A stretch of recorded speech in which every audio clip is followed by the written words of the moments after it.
안녕하십니까, 박사입니다. 중국이 세계 제조업 트렌드를 선도하고 있습니다.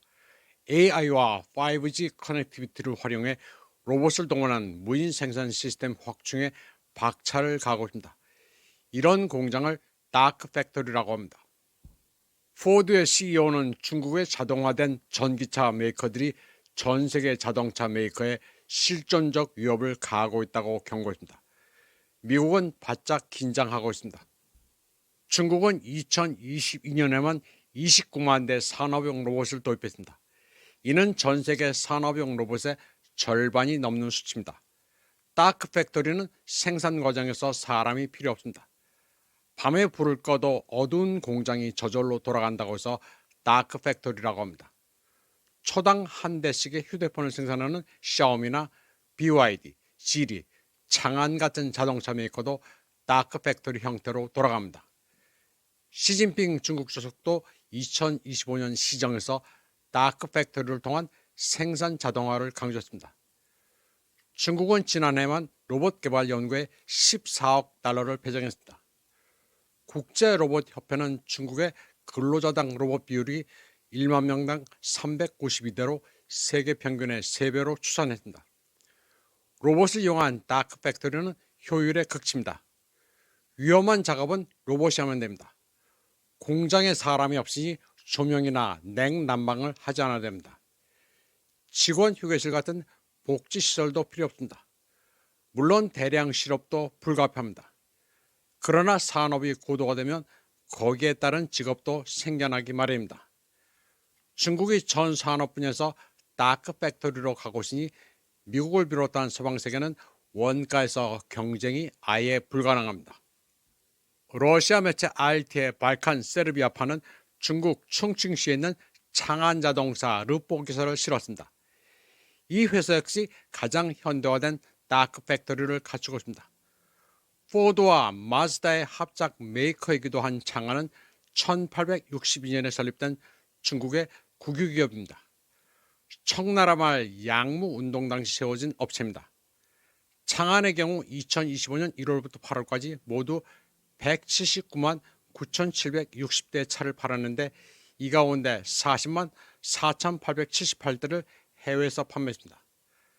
8월에는 해외 판매 5만 6,053대를 포함해 23만 3,900대를 팔았습니다. RT 세르비아파는 창안 공장에서 생산 과정만 사람이 감독한다고 보도했습니다. 사람이 재료, 즉 부품의 배송과 최종 제품의 관리에만 신경 쓴다고 전했습니다. 그러면서 다크 팩토리라고는 하지만 그리 어둡지는 않았다고 했습니다. 수십 대의 로봇이 용접을 하고 나사를 조이는 동안 이따금 불꽃도 튀었다고 설명했습니다. 이 매체는 불과 12명에 불과한 관리자가 전체 제조 공정과 품질 확인을 한다고 소개했습니다. 그러면서 대략 1분에 한 대 차량을 만들어내는 이 공장은 국유기업이 국가에 적합한 방식으로 운영된다면 관료적 파탄과 부패가 발생할 게 전혀 없다고 진단했습니다. 경제학자들 얘기하는 게 탁상 공론이라는 것입니다. 그리고 창안은 포드, 마즈다 그리고 몇몇 다른 글로벌 자동차 제조업체와 협력해 경제적으로나 세계적으로 기적을 창조했으며 자동차를 세르비아에도 출시했다고 전했습니다. RT 세르비아파는 집단 서방 매체들이 수년 동안 중국 공장의 어린이 노동에 대한 거짓말을 유포해왔는데 올해 6월 프랑스 매체가 이에 대한 반박 보도를 했었다고 소개했습니다. 프랑스가 자동차 산업의 엄청난 변화와 로봇화를 무시한 채 엉뚱한 소리를 해댔다고 전했습니다. 또 공산주의는 혁신을 할 수 없기 때문에 기술을 선도하는 중국에서 아무것도 배울 게 없다는 월스트리트저널의 보도도 소개했습니다. 중국이 공산주의 국가니 뭐 제대로 하겠어란 비현실적인 사고가 집단 서방에는 아직도 있다고 RT 세르비아파는 꼬집었습니다. 영국 애들은 하루라도 거짓말을 하지 않으면 입에 가시가 돋는 모양입니다.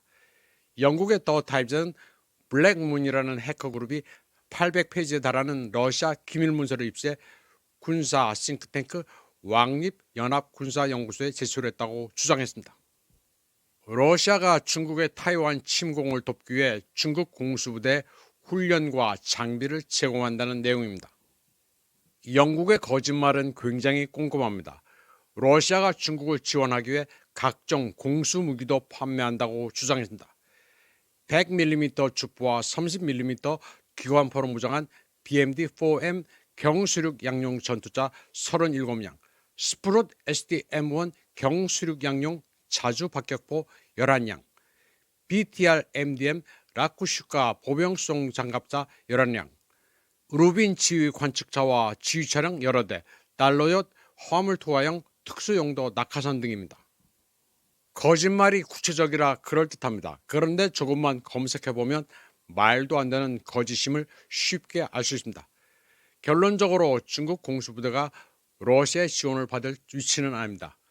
훈련도 잘 되어 있으며 영국이 열거한 공수장비들은 중국군도 다 갖추고 있습니다. 기관포로 무장한 공수부대용 경장갑차나 보병수송 장갑차, 경포병 장비, 화물용도 낙하산 등은 중국 공수부대도 보유하고 있습니다. 물론 러시아 공수부대가 역사도 오래됐고 세계 최강인 것은 사실이지만 그렇다고 중국 공수부대가 꼭 지원을 받을 정도는 아닙니다. 영국 매체가 떠드는 것은 타이완의 전쟁 분위기를 고치기 위해 뜬금없이 창작한 뉴스로 보는 게 정확합니다.